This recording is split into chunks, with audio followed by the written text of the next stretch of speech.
Menyambung hidup sekaligus bertaruh nyawa. Itulah kehidupan sehari-hari para penambang batu kapur. Penambang tewas tertimbun bukan cerita baru di kawasan Gunung Kapur, termasuk di Kabupaten Tuban, Jawa Timur. Ya, sudah sejak lama Kabupaten Tuban dikenal sebagai daerah penghasil batu kapur. Batu kapur bagi mayoritas warga Tuban menjadi barang istimewa, sebab banyak warga Tuban yang menggantungkan hidupnya dari kekayaan alam ini. Misalnya saya sudah sampai di Desa Pongpongan di Kecamatan Merak Urat. Lokasinya dijadikan salah satu area untuk menambang kapur.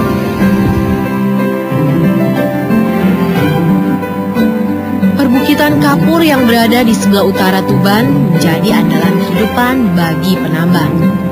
Area pertambangan mayoritas tanah milik Perhutani, PT Semen Indonesia, dan sedikit warga yang memilikinya sendiri.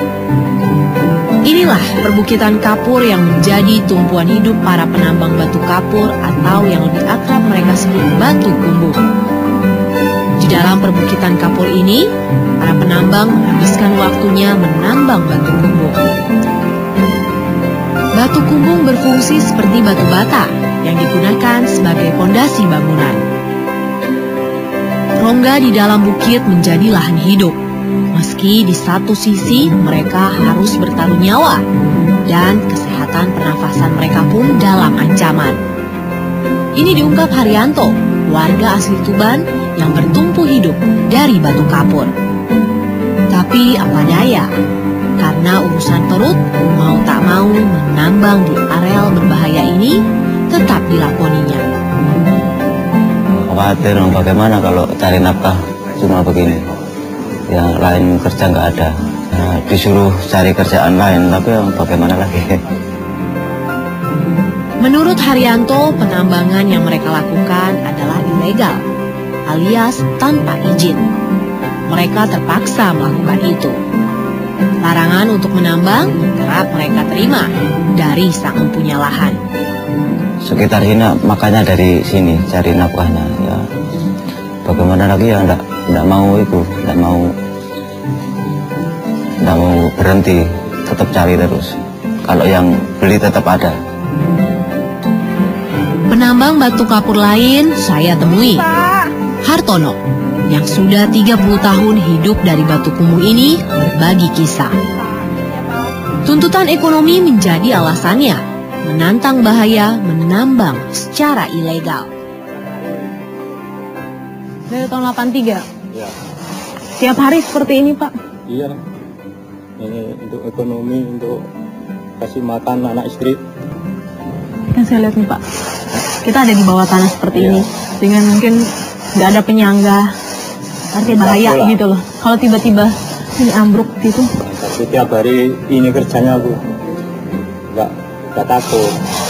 Hasilnya gimana, Pak? Setiap hari tuh bisa dapat berapa? Hitungannya gimana sih? Kadang Kilo ya atau 25, 30, nggak mesti lah. terus hasilnya ini seperti ini, kayak ini dibawa ke siapa? Dijualnya ke siapa? Jual ke mobil ya. Ada yang masuk? Ada masuk sini. Itu sama bos, ada bosnya. Itu Yang ngambil, maksudnya yang ngambil. Kan bos lah, yang ngambil gitu, ada barang bayar. ya pemirsa, ini hasil dari 2 hari menambang, dapat 12 balok yang kalau dijual hasilnya itu Rp24.000. Gak sebanding dengan resiko yang dihadapi. Para penambang bermodal gergaji, linggis, dan palu untuk menggali, memotong, dan membentuk batu-batu kapur menjadi kotak menyerupai batako. Ini sampai berhari-hari kayak gini, Pak? Iya lah. Sampai benar-benar sampai bawah ya? Baru mencoba sebentar saja, rasa lelah melanda saya. Setahun lalu, 2 orang penambang di Tuban terkubur hidup-hidup setelah bukit yang ditambang runtuh. Tetapi peristiwa naas tersebut tidak membuat surut para penambang. Setiap saat longsor atau atap bukit runtuh bisa terjadi, menimbun para penambang hidup-hidup. Tapi ancaman maut seolah menjadi teman akrab para penambang kapur. Penghasilan penambang kapur ditentukan dari produktivitas mereka bekerja. Semakin banyak batu kapur yang bisa mereka bentuk, semakin besar pula penghasilannya. Ya, ini proses penggergajiannya. Jadi setelah jadi bongkahan-bongkahan besar, untuk jadi kotak-kotak kecilnya itu harus digergaji seperti ini.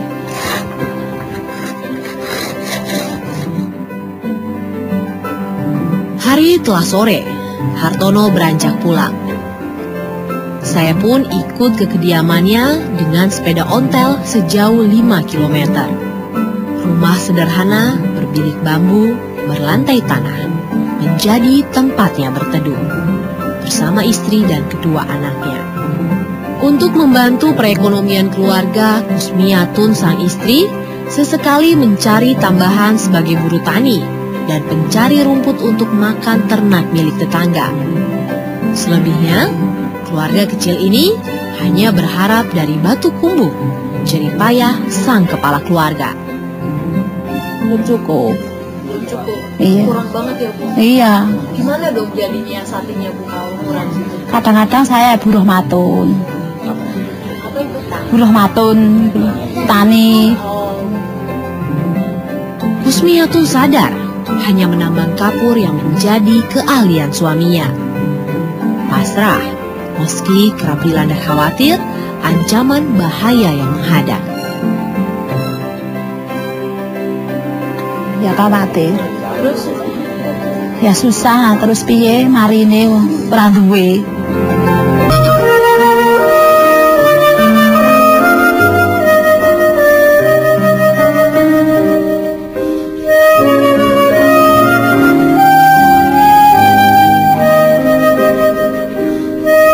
Perbukitan kapur yang berada di sebelah utara Tuban, Jawa Timur menjadi andalan untuk menyambung hidup bagi para buruh tambang. Hartono menjadi salah satu contoh betapa berartinya batu kapur bagi warga Tuban. Pagi itu Hartono kembali memulai hari, bergelut dengan aktivitasnya.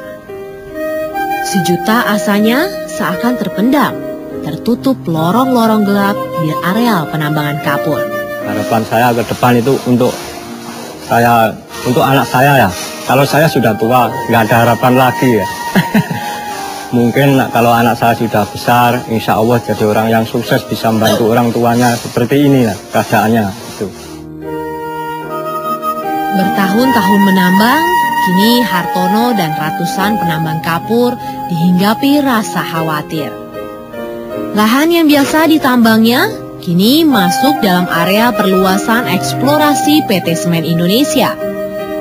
Pasalnya, lahan yang sebelumnya milik perhutani ini telah dikuasai PT Semen Indonesia. Itu yang susah kita, Mbak. Kadang ekonomi saya dari sini, kalau diambil sama Semen Gresik, nanti saya makan apa, keluarga saya makan apa, gitu jadinya. Sambil menghitung hari eksplorasi PT Semen Indonesia sampai di areal tambang mereka, para penambang terus melakukan penambangan. Makin sempit pemanfaatan lahan secara menyamping, mereka pun terus menggali hingga kedalaman puluhan meter. Hingga kedalaman 50 meter mereka terus menambang. Di sini keadaannya gelap karena memang sinar matahari tidak bisa masuk sampai ke sini.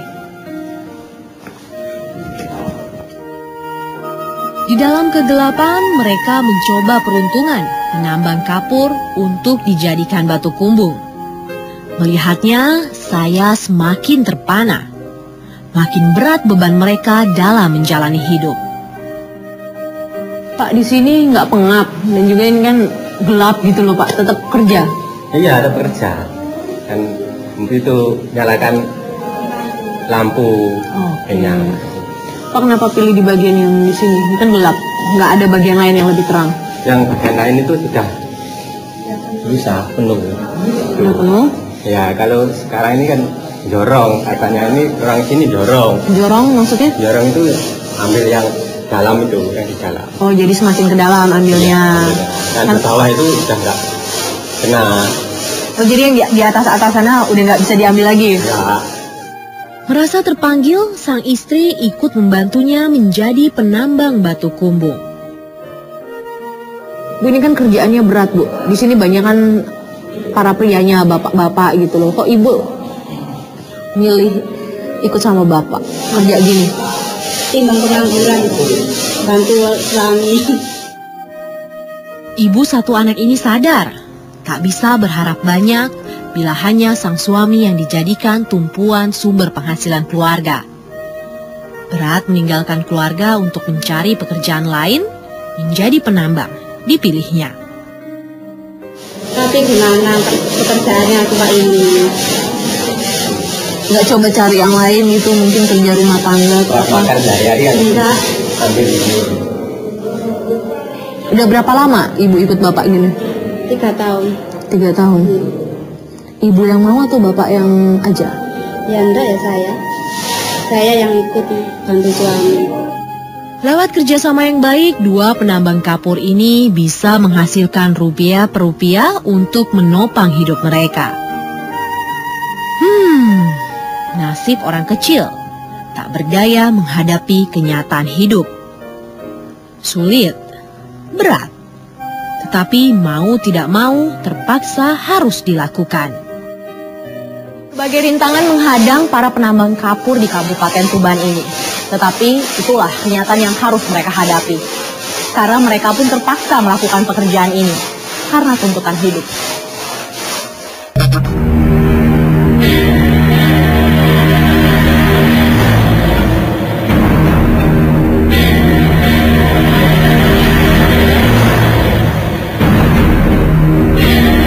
Kegiatan menambang kapur untuk dijadikan batu kumbung sudah sejak lama berlangsung.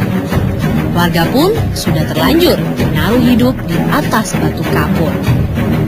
Meski ilegal, tapi apa daya, hingga saat ini terus berlangsung.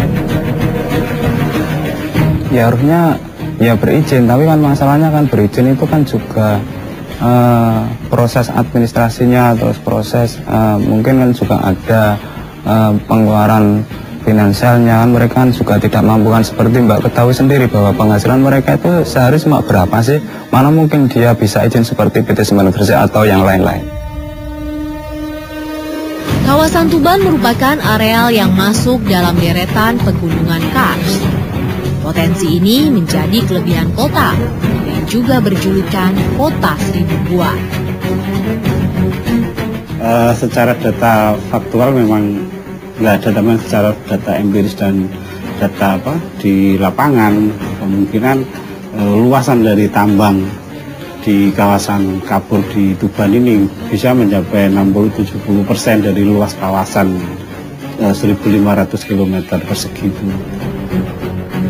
Tak hanya penambang tradisional yang menggantungkan hidupnya di kekayaan alam Kabupaten Tuban, PT Semen Indonesia juga melakukan eksplorasi batu kapur untuk bahan baku semen. Aktivitas itu kita pabrik berdiri 92 ya, mulai dibuat, mulai didesain, kemudian 94 mulai operasi. Tuban 1, 2, 3. Tuban 1, 2 selesai di 94, Tuban 3 di 97, kemudian sekarang ada Tuban 4 di 2012 operasi. Keberadaan PT Semen Indonesia menjadi kisah ironis tersendiri. Meski eksplorasi yang dilakukan PT Semen Indonesia legal, tetapi para penambang menjadi semakin terpinggirkan. Area mereka untuk menambang batu kumbung semakin tergerus. Walaupun itu sudah haknya Semen Gresik, kita tidak bisa serta-merta langsung mengusir mereka karena di sini juga ada pembinaannya.